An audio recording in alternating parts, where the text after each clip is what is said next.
The dress was her mother's idea, or rather, it was her mother's dress, pulled from a cedar trunk that hadn't been opened since the funeral. 3 years of cedar and grief and silence, and when Elena had lifted the lid that afternoon and seen the crimson silk pooled at the bottom like spilled wine, she had understood immediately. Some things were made to be worn into battle. She had spent 40 minutes in front of the mirror, not out of vanity, but out of necessity. She needed to look like someone who belonged in that room. She needed to look like a woman who had not spent the last 3 years hiding. The gown swept the floor when she walked, its neckline a clean diagonal that bared one shoulder and dared every eye in any room to follow the line of it. Her dark hair was pinned high and severe. Her earrings were her grandmother's, small gold drops that caught light like a warning. She did not look like Elena Vasquez, florist of Mercer Street, Lower Manhattan. She looked like her father's daughter. She looked dangerous. "You don't have to do this," said Rico from the driver's seat. He was 62 years old, gray at the temples, and had been her father's most loyal soldier for 27 years. His voice was careful. It always was when he was afraid. "I know," Elena said. "The ledger is in the East Wing. 3rd floor, private vault behind the Renoir. The code changes monthly, but my contact confirmed it still." "Rico." He stopped. "I know," she said again, quietly. "I've memorized it. All of it." He was quiet for a moment. Outside, the car moved through the gleaming streets of Manhattan's Upper East Side, past iron-gated brownstones and the kind of wealth that didn't announce itself because it didn't need to. The Morano Gala was held every year at the Van Thorpe, a building that had once been a Gilded Age mansion and had since been converted into the most exclusive private event space in the city. Only 200 invitations were issued. Half went to legitimate society. The other half went to people who ran the city from beneath it. Her father's invitation, the one she had forged using his old seal and Rico's connections, had arrived in the right hands 3 days ago. There had been no rejection. Why would there be? The Vasquez name still carried weight, even gutted of everything that had once made it powerful. That was the thing about names. They outlasted the people who built them. 5 years ago, Rico said slowly, your father walked into a room just like this one. He walked out changed. Men like Dante Morano, they don't just take things, Elena. They take pieces of you, and you don't notice until you're already hollow. Elena looked at him then. His eyes were on the road, but his jaw was tight. My father walked into rooms, she said. I walk through them. There's a difference. Rico said nothing more. The car stopped. A valet in white gloves opened her door. Elena stepped out into the cold October air and felt the city press against her like a held breath. Above her, the Van Thorpe blazed with warm light, its stone facade draped in black and gold, the Morano colors, though they would never admit that in polite company. A string quartet floated from somewhere inside. Jewels glittered at every throat. She walked toward the entrance with her chin up and her pulse steady and her father's name on the guest list. The doorman found her name, nodded, opened the door, and Elena Vasquez walked into the lion's den in a dress the color of blood. The ballroom was everything she had expected, enormous, gilded, thick with the kind of perfume that cost more per bottle than most people made in a month. Crystal chandeliers dropped from 20-foot ceilings. A live orchestra occupied the far end of the room. Waiters moved through the crowd like ghosts, silent and efficient, carrying trays of champagne that no one actually needed. She took a glass. She did not drink it.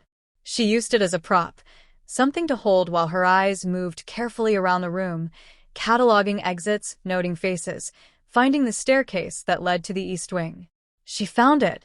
Second pillar from the left, behind the champagne tower, a doorway disguised as a wall panel. Rico's contact had been precise. She was plotting her approach when she felt it. It wasn't a sound. It wasn't a touch. It was a shift in the room's atmosphere, the way a change in pressure feels before a storm. A subtle drawing in of breath from the people around her. A ripple moving through the crowd from somewhere to her left. She turned. Across the ballroom, standing in a cluster of men in dark suits, was Dante Morano. She had seen photographs. Everyone in her world had seen photographs. But photographs had not prepared her for the reality of him, The way he occupied space, the quality of stillness that surrounded him even in a crowded room. He was tall, dark-suited, somewhere in his early 40s, with a kind of face that had been hardened by years into something almost architectural. Not handsome in any soft sense of the word. Handsome the way a blade was handsome, functional, cold, and capable of damage. He was mid-sentence when she turned, and then he stopped. His whiskey glass hovered at his lips. His eyes, dark, very dark, sharp as cut glass, had found her across 30 feet of ballroom floor and simply locked. Not a glance. Not the casual survey of a powerful man accustomed to beautiful women at his events. Something different. Something that looked, from where she stood, uncomfortably like a man being knocked sideways. The men around him kept talking. He was no longer listening. Elena held his gaze for exactly 3 seconds, long enough to register, short enough to be controlled, and then she looked away. Her heart was slamming against her ribs. She took a slow sip of champagne she hadn't meant to drink and told herself it meant nothing, that he had probably looked at 100 women that way, that she was here for a ledger, not for a man who had helped destroy her family. But the feeling on the back of her neck did not go away. And somewhere across the room, she was certain, without looking, that Dante Morano had not moved. The entire room had noticed. And so had she. Dante Morano had built his life on the discipline of indifference. Not cruelty. That was a common misread of men in his position. Cruelty required feeling something strongly enough to want to punish it. Dante had long since moved past feeling things strongly. What he had instead was precision. A cold, surgical capacity to assess any situation, any person, any threat, and respond with exactly the amount of force required, and nothing more. He did not overreact. He did not underlook. He did not lose control. These were not things he was proud of. They were simply true, the way the laws of physics were true. He had watched his own father lose everything, the empire, the respect, the life, because the man had let his emotions make decisions. Dante had been 17 years old, standing over his father's grave in November rain, and he had made a promise to himself that no woman, no deal, no provocation would ever move him the way grief had moved Carmine Morano. 24 years later, he had kept that promise without exception. Until 7 minutes ago. He became aware that he had stopped speaking mid-sentence only when Anthony Reese, the city's district attorney, and one of his more carefully managed assets, cleared his throat with the polite discomfort of a man who knew better than to remark on whatever was happening. Dante. Give me a moment, he said. It was not a request. Reese recognized that and fell silent immediately. Dante set his whiskey glass on a passing tray with the careful control of a man managing something internal that he did not yet have a name for, and he began moving through the room. Not quickly. He never moved quickly in public. It signaled urgency, and urgency signaled weakness. He moved at the pace of a man who owned every room he walked into, which he generally did, technically speaking. He told himself he was being strategic. The woman was a Vasquez. He knew that the moment he saw her, the jaw, the posture, the particular quality of self-possession that he associated with Mateo Vasquez and had always, privately, respected even while dismantling the man's empire. She had no business being here. She had no invitation. He had reviewed every name on the guest list himself 3 days ago, as he did every year, and there had been no Vasquez on it, which meant she had forged one, or bought one, or called in a favor with enough skill that his people hadn't caught it. That alone was remarkable. He told himself that was why he was crossing the room. Threat assessment.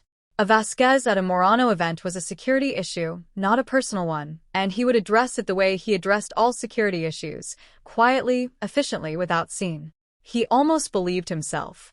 She was standing near the champagne tower, half turned toward the East Wing corridor, and he recognized with a cold spike of clarity that she was not simply attending this party.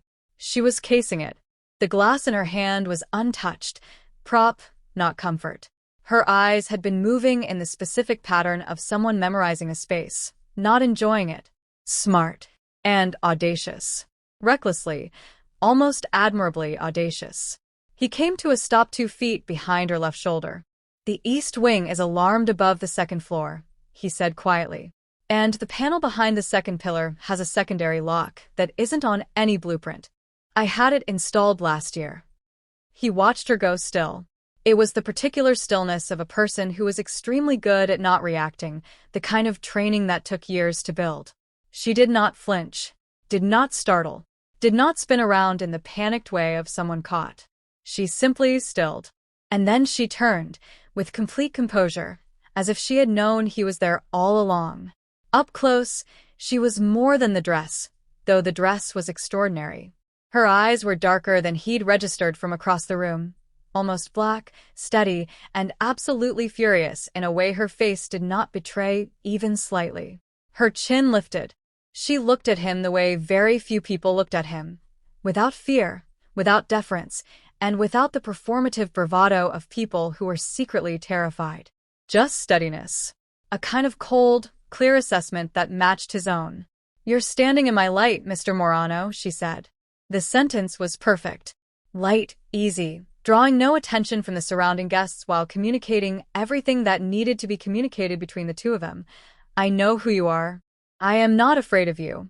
And I will not be the first one to blink." Something moved through him that he didn't have the vocabulary for. He had expected fear. He had expected anger, perhaps, or the brittle defiance of someone who knew they'd been caught and was bluffing hard. He had not expected this calm, this precision, this woman looking at him as though he were the one who had walked into the wrong room. "Elena Vasquez," he said. "Not a question." "Dante Morano," she replied. "Also not a question. You're not on my guest list. And yet here I am." Her eyes didn't flicker. Funny how that works. From across the room, he was dimly aware of Marco watching.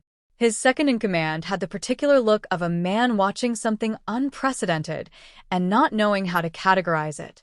In 15 years of working together, through operations and consequences that would have broken lesser men's nerves entirely, Marco had never seen Dante Morano pause like this. Because Dante Morano did not pause.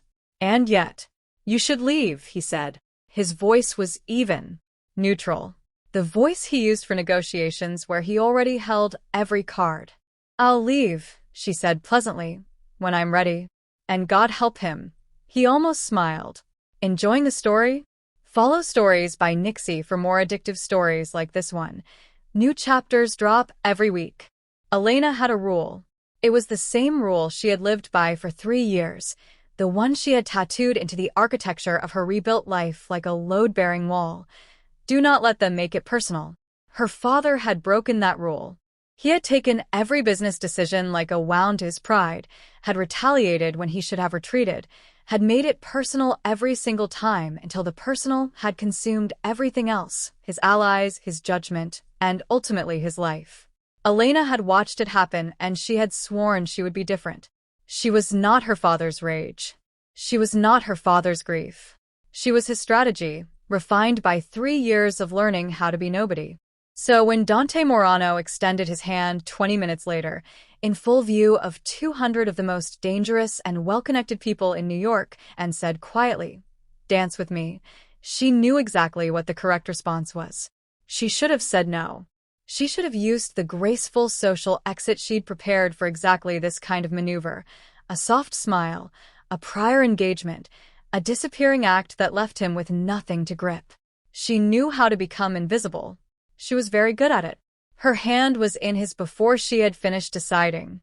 Traitor, she told her own body, and let him lead her to the floor. The orchestra was playing something slow, not quite a waltz, but close, the kind of music that gave partners an excuse to stand nearer to each other than the occasion strictly required. Dante held her correctly, properly, one hand at her waist, and one clasping hers with a formality that was almost ironic given everything. He danced the way she suspected he did most things, with total, unhurried control. She kept her chin level and her eyes at his shoulder, and focused on breathing. "You're better than I expected," he said. His voice was low. Around them, couples moved, and the world watched peripherally. "At dancing?" she asked, equally quiet. "At composure." A pause. "Most people who come here with an agenda are nervous. You're not nervous." "I've been nervous before," she said. "I didn't find it useful." She felt rather than saw the slight shift in his expression, not quite a smile, something more restrained, as if he'd caught himself. "What is in the vault?" he said, phrasing it as a statement rather than a question. "That is worth walking into this room for?" "A ledger," she said, because there was no point lying about the objective when he had already demonstrated he knew she was here for the East Wing. "It belonged to my father. It has names in it that belong to my family and what those names are owed, and I would like it back." He was quiet for a moment. Their steps continued, perfectly matched, she noticed, with an irritation she directed entirely at herself. "That ledger," he said finally, "has been in my possession for 3 years. I know. And you think you can walk into my event, charm your way to my vault, and walk out with it." "I didn't walk in to charm anyone," she said evenly. "I walked in with a plan. You interrupted it." "I did," he agreed. And there it was again, that barely there quality that wasn't quite a smile but lived in the same territory. "Why didn't you run when you had the chance? Between the champagne tower and this moment, there were at least 4 exits you could have used." Elena finally looked at him. It was a mistake in the tactical sense. Looking directly at Dante Morano from 8 inches away was an experience she had not adequately prepared herself for. His eyes were very dark and completely focused on her, with the quality of attention that made a person feel simultaneously seen and in danger. "Because running," she said carefully, "would have meant leaving without what I came for. And you still think you're leaving with it." "I think," she said, "that neither of us knows how this evening ends." "That's unusual for you, isn't it?" Something in his jaw shifted. Not tension, recognition. The acknowledgement of a point scored. "You came for the ledger," he said. "You came for answers," she replied. "Neither of us is leaving with what we wanted." Neither of them denied it. The music moved toward its final measures.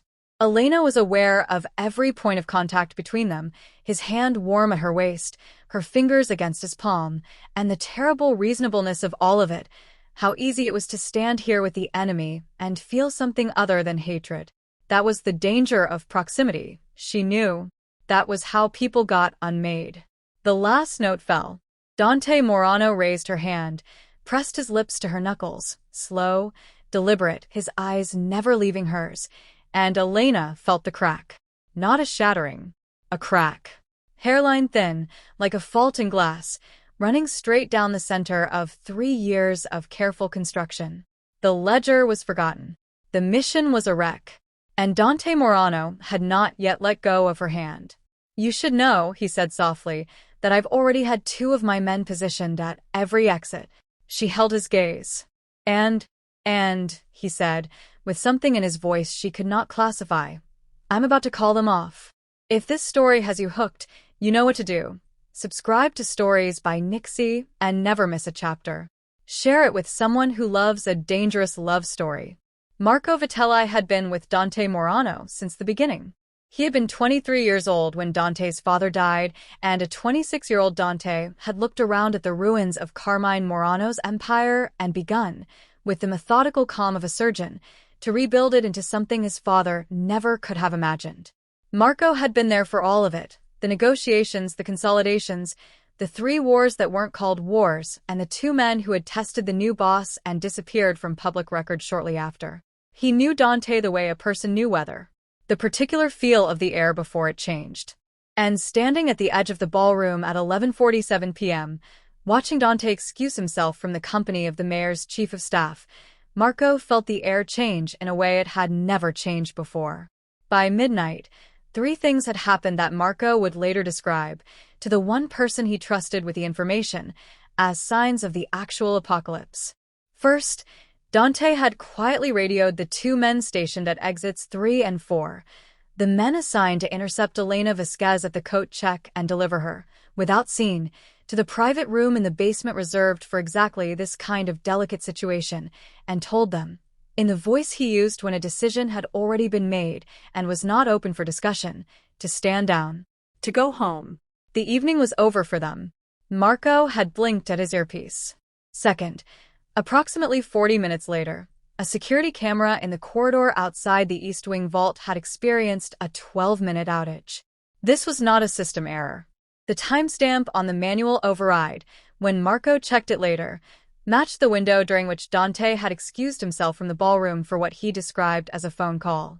The vault access log showed one entry, one exit, and when Marco cross-referenced the inventory the following morning, one item had been moved. The Vasquez ledger, which had sat in that vault, untouched, for 3 years, was gone.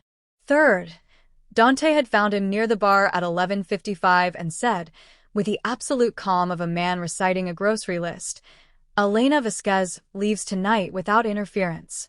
She is not followed. She is not approached. Anyone who touches her answers to me directly. Is that understood?" Marco had said, "Understood," because 41 years of self-preservation had given him good instincts. Then he had gone to the bar and ordered something stronger than he usually drank. Elena found the ledger at 11:43. She had retrieved her wrap from the coat check attendant and was stepping back toward the lobby, already calculating the fastest route to the car, when her fingers felt the unfamiliar weight inside her clutch. She stopped. Opened the bag with the careful movements of someone who had learned not to react to surprises in public. The ledger was small, bound in dark green leather, no larger than a paperback novel, its spine cracked with age and its corners soft from years of handling. Her father's handwriting was on the first page. She knew it immediately, the particular slant of his capital letters, and something in her chest did something she hadn't given it permission to do. She closed the clutch. She stood very still for a moment in the marble lobby of the Van Thorpe, surrounded by the murmur of the departing party, and tried to understand what had just happened. Dante Morano did not give things away. She knew this. Everyone in her world knew this. The man had built an empire on the principle of acquisition. He took territory, he took loyalty, he took leverage, and he held all of it with both hands until it served him to let it go on his own terms and for his own benefit. He was not sentimental. He was not impulsive. He had just given her back her father's ledger without negotiation, without condition, without even acknowledgement. The question detonated quietly in her mind. Why? You're still here. His voice came from behind her left shoulder, and she was almost proud of the fact that she didn't startle. She had been expecting it. Some part of her had known, in the way that you know certain things before they happen, that the evening had not yet completed itself. She turned. He was alone. Jacket still immaculate, no tie. She hadn't noticed until now that he hadn't worn one, a detail that felt oddly human on a man who seemed to resist human qualities. He was looking at her with an expression she hadn't seen on his face before, something stripped back, the boardroom neutrality absent. "You got what you came for," he said. "Did you let me?" She held his gaze. She already knew the answer. She asked anyway. A pause. Not the strategic pause of a negotiator deciding how much to reveal. The real kind. The kind a person needed when the honest answer cost something. "Yes," he said. The word landed between them. "Why?" she asked. He looked at her the way she had heard that men sometimes looked at things they already understood would undo them, not with happiness, not with dread, but with the particular resignation of someone who has stopped arguing with the inevitable. "I spent 2 hours tonight," he said quietly, "learning about you. The florist shop, the apartment above it, the 3 years of silence you chose when you could have chosen something louder." His jaw moved slightly. "Your father would have come back with a gun. You came back with a forged invitation and a plan that almost worked." Almost. She noticed he said almost. "I don't understand what that has to do with the ledger," she said, because she didn't. Or because she didn't want to. "It doesn't," he said simply. "That's the part I'm still working out." The lobby was nearly empty now. Outside, through the glass doors, she could see Rico's car idling at the curb, patient as always. She should walk toward it. She should take the ledger and the night, and whatever strange, cracked thing had happened to her composure during one dance, and go home to Mercer Street and the smell of soil and stems and the life she had built from nothing. She looked at Dante Morano in the quiet marble lobby and thought, he is the reason you have nothing. He is the reason your father is in the ground, and your family name is an echo. She thought, none of that feels as simple as it did this morning. "The names in that ledger," she said carefully. "Some of them are yours." "I know. You gave it back anyway. I know that too. She studied his face for a long moment. He let her, didn't perform, didn't deflect, just stood there and let himself be looked at, which was itself strange, for a man like him. Don't do anything else for me, she said finally. I don't know what to do with it. Something moved through his expression, brief, complicated, something she filed away to examine later when she was somewhere safe. Good night, Elena, he said. She walked to the door. She did not look back, but her hand, she realized, had been shaking slightly since the moment he'd said her name. She went home. She made tea she didn't drink. She sat on the edge of her bed in her mother's dress, with a ledger in her lap, and she did not open it. She had spent 3 years wanting it back. The names, the debts, the proof of what had been taken from her family, and now that it was in her hands, she found she couldn't make herself look at it. Because opening it meant the mission was complete. It meant tonight had a clean ending, a clear meaning, a before and after she could file neatly away. And she was very much afraid that tonight was not a clean anything. At 12:30, her phone rang. An unknown number. She knew before she answered. I said don't do anything else for me, she told him, without saying hello. This isn't doing something for you, Dante said. His voice was different on the phone, the same low register but less constructed, the way voices sounded when a person thought they were less observable. This is asking you something. She should have hung up. Every reasonable, self-protective instinct she had developed over 3 years of careful living told her to hang up and block the number and think of this evening as a cautionary tale she had survived. 5 minutes, he said. Just to talk. I'll have a car at your building in 10 minutes, bring you here and bring you back, and if after 5 minutes you want to leave, you leave. Where is here? My building. You want me to come to your building? Alone. At midnight. 12:37, he corrected, with a precision that was almost absurd. And yes. The silence stretched. What do you want to talk about? She asked. Another pause. The real kind again. She was starting to understand that real pauses meant real things with him, that the strategist and the man were 2 separate residents of the same body, and sometimes, briefly, the man surfaced. Your father, he said. She closed her eyes. The car arrived in 8 minutes. She was outside in 7, still in the dress, the ledger left on her bed, because she had learned in the last 3 hours that certainty was a thing she'd been wrong about before, and she was done pretending otherwise. His private study on the 34th floor was nothing like she had expected. She had expected power. The performed kind, all dark wood and deliberate display, the rooms that men like Dante Morano built to remind visitors of their own smallness. And there was some of that. The view of the city was extraordinary, miles of light spread out below them like a second sky. The bookshelves were real, the books read. But the room was also, quietly, a place where someone actually lived. There was a half-finished glass of water on the desk. A jacket folded over the back of a chair in the way of a man who had stopped caring about appearances in his own space. A framed photograph on the windowsill she couldn't quite see from where she stood. He poured her something without asking, not whiskey, she noticed, but a dark tea from a pot that had already been prepared, as though he had thought about what she might want rather than what was automatic. She noticed that too. She sat across from him. The city glittered below. You should know, she said, that I had a complete plan to hate you for the rest of my life. I'd built the whole architecture of it. It was very solid. I know, he said. He wrapped his hands around his own glass. I had one about you too, about your family. I was very certain about what you were. And now, he looked at her steadily. Now I'd like to tell you something about the night your father died. If you'll let me. Elena Vasquez had carried the story of that night like a stone in her chest for 3 years. She knew the version she'd been told, that Dante Morano had ordered her father's death after their final negotiation failed, that it had been clean and deliberate and without regret.